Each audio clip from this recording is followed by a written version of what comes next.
LWDG Pod Dog, the podcast that helps women train their gun dogs and become part of a supportive community. I'm Joanne Perrott, founder of the Ladies Working Dog Group, and I'm thrilled to be your host. Our online membership offers expert training, monthly courses, and live coaching sessions that empower women to become confident and skilled gun dog handlers. Join us as we share insights, advice, and stories to help you and your four-legged friend achieve your goals. So, grab your headphones, sit back, and let's get started. Hello listeners, and welcome to another episode of LWDG Pod Dog. Today is a big day because we're celebrating the launch this week of a book called For the Love of Dog, The Ultimate Relationship Guide. We're honoured to have the author, Pilley Bianchi, with us to talk about her journey with Chaser, called the smartest dog in the world. We're super excited to learn more, especially for all the women out there training their gun dogs. Welcome, Pilley, and congratulations on your book. Oh gosh, thank you so much. I'm so excited to be here. You're my first interview on the release day. So thank you for having me. Oh, well, thank you for letting us be that first person to talk to you all about the book. I've read through the book before we've had this interview, and I've sort of fallen in love with it. I've fallen in love with the illustrations. For any of the listeners who are listening in, just go along to Amazon, have a little look for the book, and you'll see some of the illustrations, some of the concepts, some of the feedback about it already, which has been absolutely fabulous. Let me talk to you, Pilley, a little bit about the book. You were obviously very deeply involved with your father's research with Chaser. You ghostwrote a book for him many years ago. And your book now, For the Love of Dog, sounds deeply intertwined with your personal journey. So facing the sort of profound loss of your father, then Chaser, and then your mother, how did these experiences sort of shape the narrative of the book we see today? Oh, wow. That's a really great question. And not a lot of people ask that question. So thank you. I had been collaborating with my father since his research went globally viral in 2011. And when he passed away in 2018, I had been so involved with him, and we had been writing the second book, his follow-up book that was more tutorial, and there had some more stories that had the richness of our background growing up with my dad. And once he passed away, I had all of this incredible information, and what was I going to do with it? I was a little bit lost without my mom, dad, and Chaser. I lost them all within about a year of each other. But what I would like people to know is that we had a very long, beautiful life together, and it was I rejoice and celebrate in the time that we had. So but I found myself a little bit lost after they were gone, and I didn't know how to make the book in my voice, because I was always the ghostwriter. It was my dad's voice, and he's a scientist, he's an academic. My day job has been as a songwriter and music producer, and I like quirky, funny things, and I had no idea how I was going to insert my personality into this book. So it wasn't until I started having cocktail hours with Kat Warren and Maria Goodavage. They're two dog writers here in the United States that have best-selling books. And the good thing about being Chaser's co-trainer, I've had access to all these heavy hitters in the science world and in the dog world. And they've been very embracing of me and representing my father and Chaser. So I reached out to Kat and Maria, and we were having cocktail hours and just spitballing ideas at each other. They both had new books coming out. And so once I also figured out that I could have my own voice, and they really liked sort of the humor that I was bringing to the book, then that allowed me to take it one step further. I was obsessed with that book, Charlie McCasey's book, The Boy, the Mole, the Fox, and the Horse. It's an illustrated book of children's, and I was like, this is so brilliant. I want my book to be illustrated. So that's when I reached out to my friend Callum Heath, and who's an illustrator in the UK. And I said, do you want to work on this project with me? And he said, yes. And that's what started this book. And the illustrations are absolutely beautiful, and they tell quite a lot of the story as you're going through it, and they are so good. You actually learn from the illustrations themselves. Well, it's like a picture is worth 1,000 words, you know? And also, Callum is so brilliant in sort of taking what I've written and putting a twist on it, especially a contemporary twist. And we found that sweet spot in working together that was just nothing short of magical in my mind, you know, but I'm happy that you kind of have the same reaction. We also wanted to write a book that people didn't have to read from start to end. You know, it's the kind of book you can just open and go, oh yeah, that's some good piece of information. And then you can close it up and revisit it whenever you feel like it. I'm an avid reader, but seeing the illustrations, I'm just like, oh, I love that. That's not going from my mind ever again.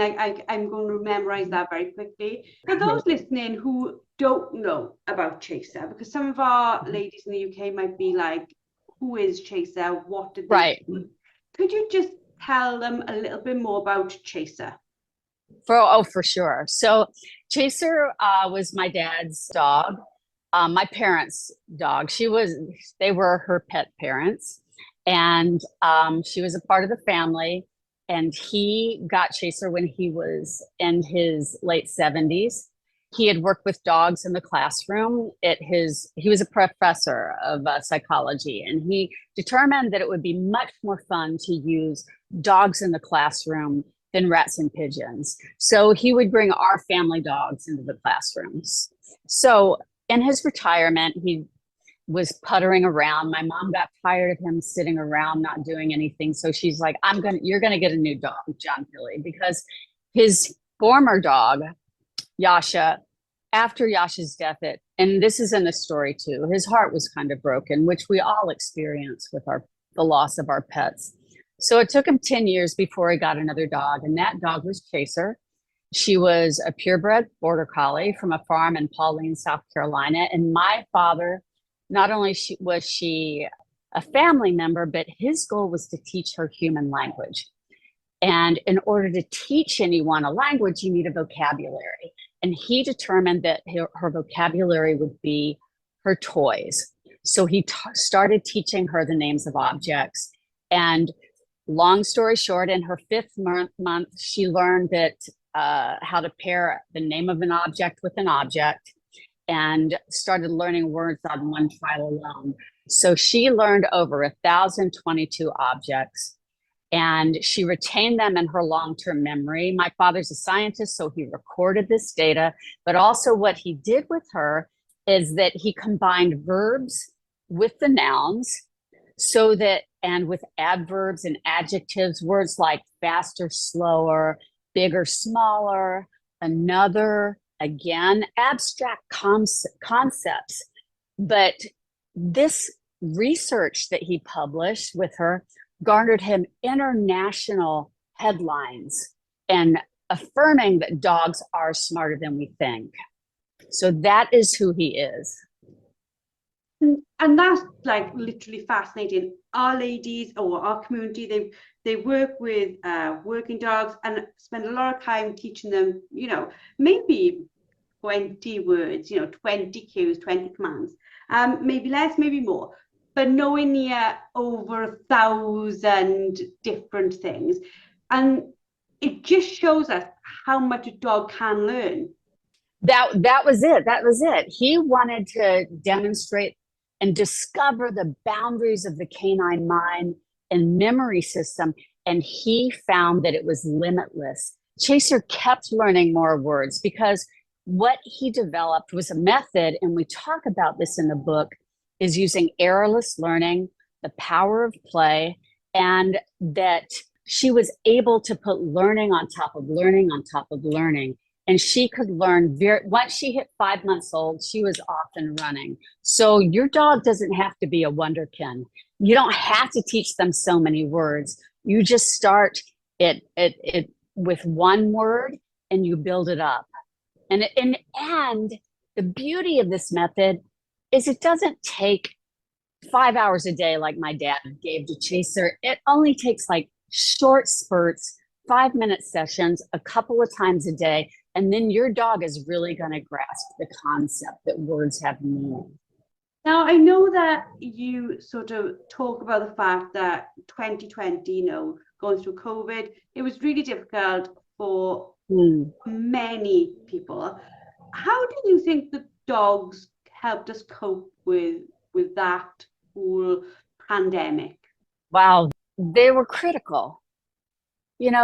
Dogs were some of our only touch with another living being. They were there with us. Some people didn't have anybody else but their dog. It could have been a cat, could have been another animal, but dogs are remarkable because we not only have an emotional bond with them, we have a scientific bond, sharing an evolutionary process. So our two species are meant to live together, meant to be together. And so during COVID, dogs were critical to our mental health, our emotional well-being. Your book is packed with insights. What sort of top tips have you learned from Chaser that people could apply to their dogs? Oh gosh, I have to say I learned way more from Chaser than I ever taught her. And what we discovered with Chaser was, first of all, she was a very confident dog because she was played with a lot. She was given a lot of attention. So this created a very willful, confident dog. She was not an obedient dog. So that's what a lot of dog lovers and owners don't realize. Obedience is not the goal of your relationship. Obedience is for safety. Dominance, in our opinion, is no one likes to be bossed around. Neither do dogs. It's a symbiotic relationship. And so what we had with Chaser was give and take.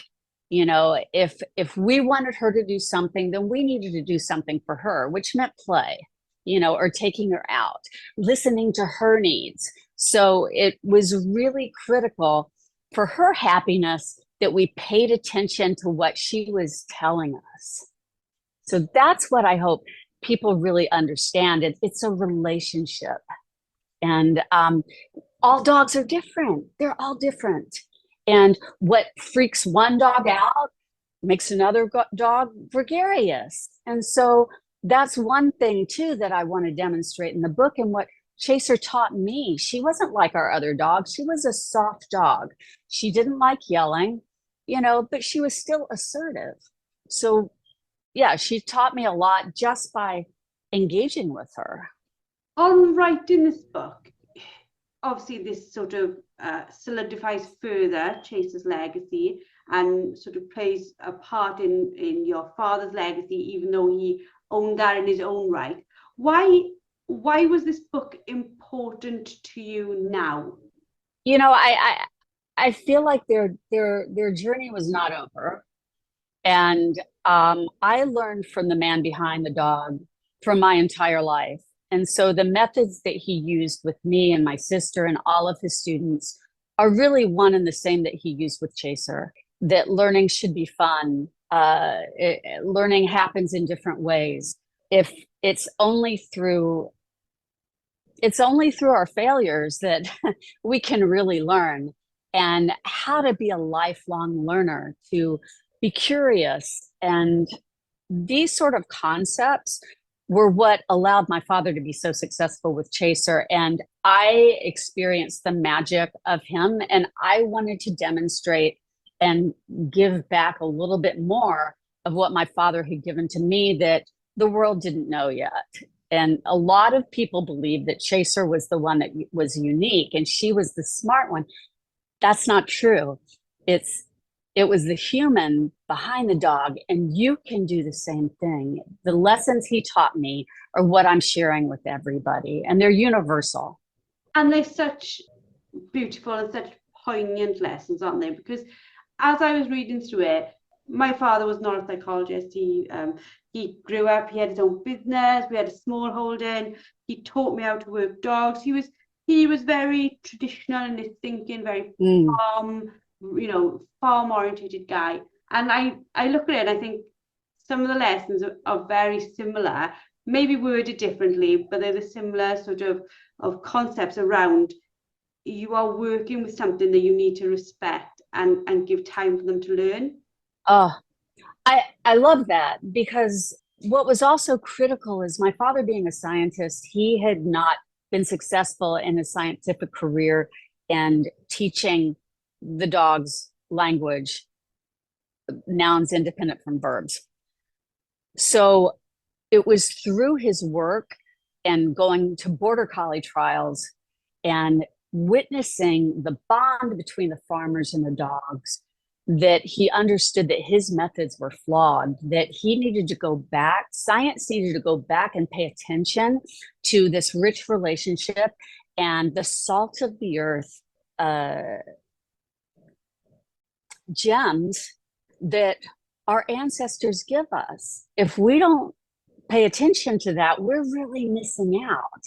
And I think what you've described with your dad is exactly what I had been hoping to demonstrate in this book.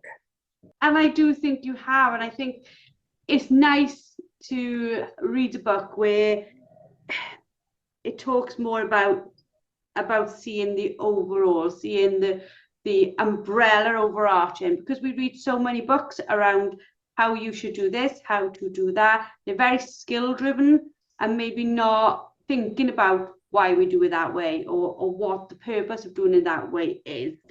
Do you think as we go forward, there's so many screens, so many distractions, so many ways to do it on the internet, in all this chaos, do you think that getting back to just sort of you and the dog and nature is the way forward? It is. I think, thank you for encapsulating that the way you just did, because here we are, we've shared this evolutionary process for 40,000 years.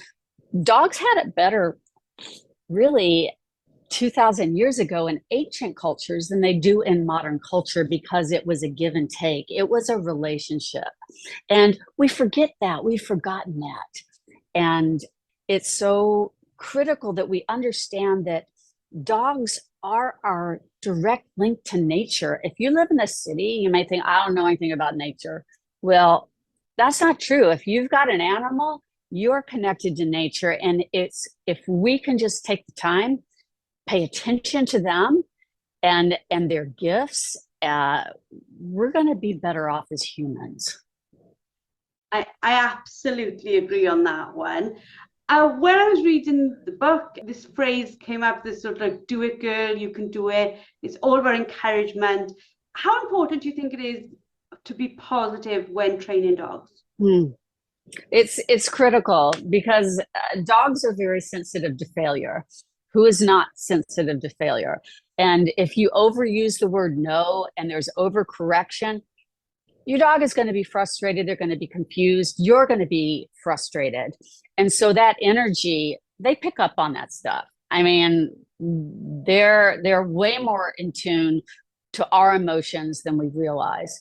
So positive reinforcement is critical. And my father wanted to always avoid using the word no. If he thought she was going to make a mistake, he would call her back. So he didn't have to use the word no. What we want is the word no to simply be a cue to stop what you're doing, not a command or aversive. We have to really pour on the praise, because that builds confidence. And when you have a confident dog, you got a happy dog, and that translates to our own lives. Definitely. I think where we look at our sort of community, where people have got a positive outlook and a positive mindset, they are without doubt more able to cope with the demands of training a working dog. And, you know, these dogs mostly will go and work out on estates. They will go work in situations where they have to be under control without a doubt. But they definitely see that you can do it in a way where it doesn't need to be harsh training. It doesn't need to be fear-based training. It can be training where you get the dog to work with you, not be scared so works for you. That's the ticket, is working together. You just hit the nail on the head.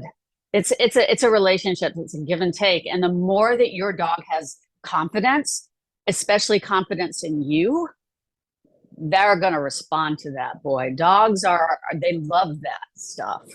So we've talked a little bit about it, but, you know, training is also about the bond with your dog, isn't it?